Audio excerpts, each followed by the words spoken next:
அஸ்ஸலாமு அலைக்கும் வரஹ்மத்துல்லாஹி வபரகாத்து. 2017 நினைக்கிறேன், எங்களோட உம்ராவுக்கு ஒரு குரூப் வந்தாங்க. அந்த குரூப்பை நாம மக்காவுக்கு போய் உம்ராவுடைய அமல்கள்லாம் முடிச்சுட்டு 2வது நாளுக்கு பிறகு 3வது நாள் மக்கா ஜியாரத்துக்கு ஏற்பாடு பண்ணியிருந்தோம் ஹாஜிகளுக்கு. அன்னைக்கு ஃபஜ்ர் தொழுதுட்டு மக்கால இருக்கக்கூடிய வரலாற்று சிறப்பு மிக்க இடங்களை எல்லாம் கூட்டிட்டு போய் காட்டினோம். மீனா, அரஃபா, முஸ்தலிஃபா, இப்ராஹிம் அலைஹிஸ்ஸலாம், இஸ்மாயில் அலைஹிஸ்ஸலாம் அங்க தபாஹ் செஞ்ச அந்த இடம், இந்த மாதிரி எல்லா இடங்களையும் முக்கியமான இடங்கள் எல்லாம் கூட்டிட்டு வந்தாச்சு. அந்த நைட்டு ரூம்ல நம்மளோட தங்கியிருந்த ஹாஜி ஒருத்தவங்க ஒரு டவுட் ஒன்று கேட்டாரு. டவுட் கோபத்தோடையும் கேட்டாரு. என்ன கேட்டாருன்னா, ஹஸரத் நீங்க எல்லா இடத்தையும் கூட்டிட்டு போய் காட்டினீங்க, மீனாவை காட்டினீங்க, அரஃபாவை காட்டினீங்க, முஸ்தலிஃபா காட்டினீங்க, இங்கதான் ஹாஜிகள் தங்குவாங்க, இங்கதான் துவா செய்வாங்க, இங்கதான் கல் எடுப்பாங்க, அப்படி இப்படி நிறைய இடங்களை சொன்னீங்க, காட்டினீங்க. சுபைதா கால்வாய் அந்த காட்டினீங்க. இங்கே தான் இந்த தான் மஸ்ஜிதே நமீரான்னு ஒரு பள்ளிவாசல் இருக்குது, இங்கே மஷாரில் ஹராம்னு ஒரு பள்ளிவாசல் இருக்குது, அப்படின்னு எல்லா பள்ளிவாசலையும் காட்டினீங்க. ஆனால் ஒரே ஒரு பள்ளிவாசல் மட்டும் நீங்கள் கடைசி வரைக்கும் காட்டவே இல்லை அப்படின்னாரு. அப்புறம் நான் ஒரு டவுட்ல, எப்படிலாம் இல்லையா ஹாஜியார், எல்லா இடத்தையும் நம்ம காட்டிட்டோமே, எல்லா இடத்த பற்றி நம்ம டீட்டெயிலாக எக்ஸ்பிளைன் பண்ணியிருக்கோமே ஹாஜிகளுக்கு அப்படின்னா, இல்லை நல்லா யோசனை பண்ணி பாருங்க, ஒரு இடத்த ஒரு பள்ளிவாசலுக்கு மட்டும் நீங்கள் கூட்டிகிட்டே போகல, ஆனால் அதை சொல்லிக்கிட்டே தான் இருக்கீங்களோடைய கடைசி வரைக்கும் நீங்கள் கூட்டிகிட்டே போகல அப்படின்னாரு. அப்படி என்ன பள்ளிவாசலை நம்ம மிஸ் பண்ணிட்டோம் அப்படின்னு நான் யோசனை பண்ணிட்டு, தெரியலையா ஹாஜியார் நீங்களே சொல்லுங்க அப்படின்னதுக்கு, மஸ்ஜிதுல் ஹராமுக்கு மட்டும் நீங்கள் கூட்டிகிட்டே போகல, ஆனால் அந்த பள்ளிவாசலை பற்றி சொல்லிக்கிட்டே இருக்கீங்க, அதுக்கு மட்டும் கூட்டிகிட்டே போகல அப்படின்னாரு. மக்காவுக்கு 2 நாள் தொழுதுட்டு 2 நாள் 10 வக்து நாம ஹரம் ஷரீஃப்ல தொழுதுருக்கோம். அந்த மஸ்ஜிதுல் ஹராம்ல தான் நாம தொழுதுருக்கோம். 3வது நாள் தான் மக்கா ஜியாரத்துக்கு கூட்டிட்டு போயிருக்கோம். அப்ப நாம எங்க போய் தொழுகிறோம், அந்த பள்ளிவாசலுக்கு பெயர் என்ன அப்படின்னு ஒரு அறியாமையில இப்படியும் ஹாஜிகள் வரக்கூடியவங்க இருக்காங்க. நாமளும் அதை தெளிவா எக்ஸ்பிளைன் பண்ணாம விட்டோமோ அப்படின்னு எனக்கும் ஒரு சந்தேகம் வந்துச்சு. அப்படி நாம எந்த இடத்துக்கு போறோமோ அந்த இடத்தினுடைய வரலாற்று பின்னணியை தெரிஞ்சுக்கிட்டு நாம போனோம் அப்படின்னு சொன்னா அந்த பயணம் நம்ம மனசுக்கு ரொம்பவே நெருக்கமாகவும் இருக்கும், அல்லாஹ்வையும் நாம நெருங்கிறதுக்கு ரொம்ப தோதுவா இருக்கும். அந்த அடிப்படையில நாம இப்ப பார்க்க போறது ஹஜ்ருல் அஸ்வதை பத்தி தான். ஹஜ்ருல் அஸ்வத் அப்படிங்கிறது காபா அப்படிங்கிற அந்த கருப்பு போர்வை போத்து இருக்கும் இல்லையா, அந்த கட்டடம். அந்த கட்டடத்துக்கு 4 கார்னர் 4 மூலை இருக்கும். அதுல ஒரு மூலை தான் ஹஜ்ருல் அஸ்வத் அப்படின்னு சொல்லி சொர்க்கத்துக்கள் பதிக்கப்பட்ட மூலை. இந்த ஹஜ்ருல் அஸ்வதுல இருந்து தான் நாம தவாஃபை ஸ்டார்ட் பண்ணி ஹஜ்ருல் அஸ்வதை தான் நாம தவாஃபை கம்ப்ளீட் பண்ணுவோம். ஹஜ்ருல் அஸ்வதுல இருந்து நாம சுத்த ஆரம்பிச்சு ஹஜ்ருல் அஸ்வதை ரீச் பண்ணா ஒரு ரவுண்டு, இப்படி 7 ரவுண்டு சுத்துறதுக்கு பேர் தான் ஒரு தவாஃப். இந்த ஹஜ்ருல் அஸ்வதினுடைய கல்லுக்கு ஒரு வரலாறு இருக்குது. அதனுடைய பின்னணி என்ன அப்படிங்கிறத நாம பார்க்கலாம். ஹஜ்ருல் அஸ்வதுங்கிறது நாயம் ஸல்லல்லாஹு அலைஹி வஸல்லம் அவங்க சொல்லியிருக்காங்க, இது சொர்க்கத்துக்கள், சொர்க்கத்திலிருந்து கொண்டு வரப்பட்ட கல்.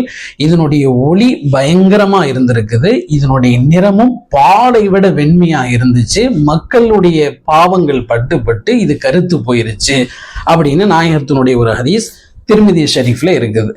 அதே மாதிரி இன்னொரு அறிவிப்புல, இது ஆதம் அலைஹிஸ்ஸலாம் சொர்க்கத்திலிருந்து கொண்டு வந்த கல், பாலை விட ரொம்ப வெண்மையாக இருந்துச்சு, மக்களுடைய பாவங்கள் பட்டு இது கருத்து போயிருச்சு அப்படின்னு நாயம் ஸல்லல்லாஹு அலைஹி வஸல்லம் அவங்க சொன்ன ஹதீஸ் அதே திர்மிதி ஷரீஃப்ல பதிவாயிருக்கு. இப்ராஹிம் அலைஹிஸ்ஸலாம் அவங்க இதனுடைய ஒளி, அந்த வீச்சு, ஒளியினுடைய பவர் எவ்வளவு தூரத்துக்கு போச்சோ அவ்வளவு தூரம் இது ஹரமுடைய எல்லை. இந்த ஒளி, இந்த கல்லுடைய ஒளி எங்கெல்லாம் பட்டுச்சோ அவ்வளவு தூரம் ஹரமுடைய எல்லை இருக்கு அப்படின்னு சொல்லி ஹரமுடைய எல்லையை நிர்ணயம் பண்ணாங்க இப்ராஹிம் அலைஹிஸ்ஸலாம். நூஹ் அலைஹிஸ்ஸலாம் அவங்களுடைய காலத்துல வெள்ளப்பிரளயம் ஏற்பட்டப்ப இந்த கல்ல அபு குபைஸ் அப்படின்னு சொல்லி ஒரு மலை ஒண்ணு இருக்குது. அங்க ஹரம் ஷரீஃபுக்கு பக்கத்திலேயே ஒரு மலை இருக்குது. அந்த மலைக்கும் ஒரு வரலாறு இருக்குது. அதை நம்ம வேற வீடியோல பார்க்கலாம். அபு குபைஸ் அப்படிங்கிற மலையில வச்சு இந்த கல்லு பாதுகாக்கப்பட்டுச்சு. எப்ப அப்படின்னா நூஹ் அலைஹிஸ்ஸலாம் அவங்க காலத்துல வெள்ளப்பிரளயம் வந்தப்ப. இந்த கல்ல இப்ப இருக்கிற இந்த இடத்துல யார் முதல்ல வச்சது அப்படின்னா இப்ராஹிம் அலைஹிஸ்ஸலாம். இப்ராஹிம் அலைஹிஸ்ஸலாம் அவங்க காபாவை கட்டும் பொழுது ஜிப்ரீல் அலைஹிஸ்ஸலாம் அவங்க தான் இந்த தென்கிழக்கு மூலையில எங்க இப்ப தவாஃபை நம்ம ஸ்டார்ட் பண்றோமோ, இப்ப எந்த இடத்துல ஹஜ்ருல் அஸ்வத் இருக்குதோ அந்த இடத்துல ஜிப்ரீல் அலைஹிஸ்ஸலாம் அவங்க தான் இதை ஃபிக்ஸ் பண்றாங்க. பனு ஜுருஹும் ஒரு கோத்திரம் இருந்துச்சு, முன்னாடி வாழ்ந்த ஒரு கோத்திரம். இந்த பனு ஜுருஹும் அப்படிங்கிற ஒரு கோத்திரம் என்ன பண்ணாங்கன்னா, மக்கா விட்டு அவங்க காலி பண்ணி போகும்போது அந்த கல்லை எடுத்துட்டு போய் நேரா ஜம்சம் கிணத்துல தூக்கி போட்டு போயிடுறாங்க. அப்புறம் இந்த ஜம்சம் கிணத்தை கண்டுபிடிக்கிற ரசூலுல்லாஹி ஸல்லல்லாஹு அலைஹி வஸல்லம் அவங்களுடைய காலத்துல ரசூலுல்லாஹி ஸல்லல்லாஹு அலைஹி வஸல்லம் அவங்களுடைய பாட்டனாரான அப்துல் முத்தலிப் இவங்களுக்கு ஜம்சம் கிணறு இருந்த இடம் அடையாளம் காட்டப்படுது. அடையாளம் காட்டப்பட்டதுக்கு பிறகு அந்த ஜம்சம் கிணறு எந்த பகுதியில் இருக்கோ அந்த பகுதியில் இந்த கிணத்தை கண்டுபிடிச்சு தோண்ட ஆரம்பிச்சு அதுல இருந்து அவங்க அந்த கல்லை எடுத்து இருந்த அதே இடத்துல ஜிப்ரீல் அலைஹிஸ்ஸலாம் எந்த இடத்துல ஃபிக்ஸ் பண்ணாங்களோ நாம இப்ப எந்த இடத்துல தவாஃபை ஸ்டார்ட் பண்றோமோ அதே இடத்துல அவங்க ஃபிக்ஸ் பண்ணிடுறாங்க. நாயம் ஸல்லல்லாஹு அலைஹி வஸல்லம் அவங்களுடைய 35 வயசு இருக்கும் பொழுது காபாவை ரெனோவேட் பண்றாங்க. மராமத்து வேலை ஆரம்பிக்குது. அப்படி மராமத்து வேலை ஆரம்பிக்கும் பொழுது அந்த கல்லை தனியா எடுத்து வச்சுட்டாங்க.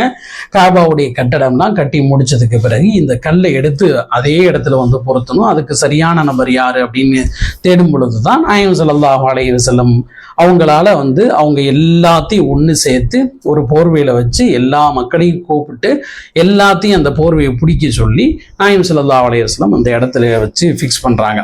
இதெல்லாம் ஹஜ்ருல் அஸ்வதுடைய சரியான ஒரு வரலாறு. இதுக்கு அடுத்து ஹஜ்ருல் அஸ்வது கல்லுக்கு 2 பேராபத்து வந்திருக்குது. என்ன அப்படின்னா, ஒண்ணு ஹிஜ்ரி 64 பயங்கரமான ஒரு விபத்து ஒண்ணு நடக்குது. அந்த விபத்துல நெருப்புல ஹஜ்ருல் அஸ்வது கல் அப்படி பொசுங்கி போய் சூட்டுல பொசுங்கி போய் 3 துண்டாயிருது. அப்படி 3 துண்டாகும் பொழுது அப்துல்லாஹ் இப்னு ஜுபைர் ரலியல்லாஹு அன்ஹு அவங்க தான் வெள்ளி கம்பியால 3 துண்டான அந்த ஹஜ்ருல் அஸ்வது கல்ல வெள்ளி கம்பியால அப்படி சேர்த்து கட்டி அதை அப்படி பாதுகாத்து வைக்கிறாங்க. அதே மாதிரி ஹிஜ்ரி 319 இருந்து 339 வரைக்கும் ஹஜ்ருல் அஸ்வத் அந்த மக்காலேயே இல்லை. ஆச்சரியமா இருக்கலாம், இது வரலாற்றுல நடந்த ஒரு உண்மை. ஈராக்ல அக்ஸா அப்படின்னு ஒரு பகுதி ஒன்று இருக்குது. அந்த பகுதியில ஷியாக்களுடைய ஒரு பிரிவு தான் கராமித்தாக்கள் அப்படின்னு சொல்றவங்க.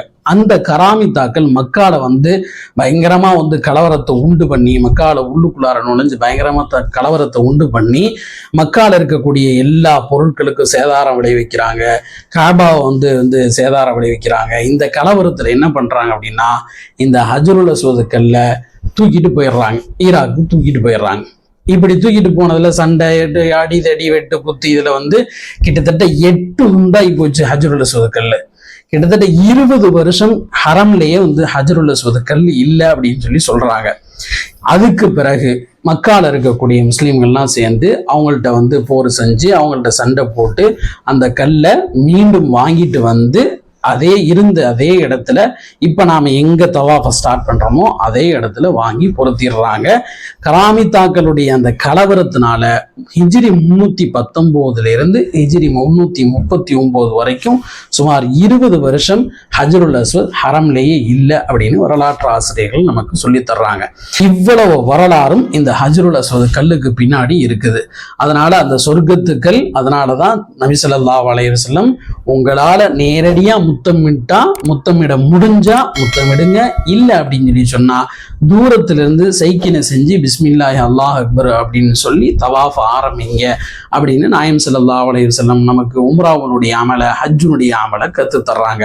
குறிப்பா பெண்கள் ஹஜ்ருல் அஸ்வத முத்தமிடணும் அப்படிங்கிறதுக்காக வேண்டி ஆண்களோடு சேர்ந்து போட்டி போடுறது முற்றிலும் தடுக்கப்பட்டிருக்குது. அதனால நாம ஹஜ்ருல் அஸ்வத போய் முத்தமிடணும் அப்படிங்கிற அந்த வேகத்துல ஆண்களோடு சேர்ந்து தள்ளுமுள்ளுக்கு ஆளாகாம எங்க தூரமா இருந்து பிஸ்மில்லாஹி அல்லாஹ் அக்பர்னு சொல்லி சைக்கினை செஞ்சு கையை முத்தமிட்டு நாம தவாஃபை தாராளமா ஆரம்பிக்கலாம், அதுவும் கூடும் அப்படிங்கிறது தான் பெருமானார் ஸல்லல்லாஹு அலைஹி வஸல்லம் அவங்களுடைய வழிகாட்டுதல். இன்னொரு வீடியோல இன்னொரு வரலாற்று சிறப்பு மிக்க ஒரு செய்தியோட சந்திக்கலாம். அஸ்ஸலாமு அலைக்கும் வரஹ்மத்துல்லாஹி வபரகாத்துஹு.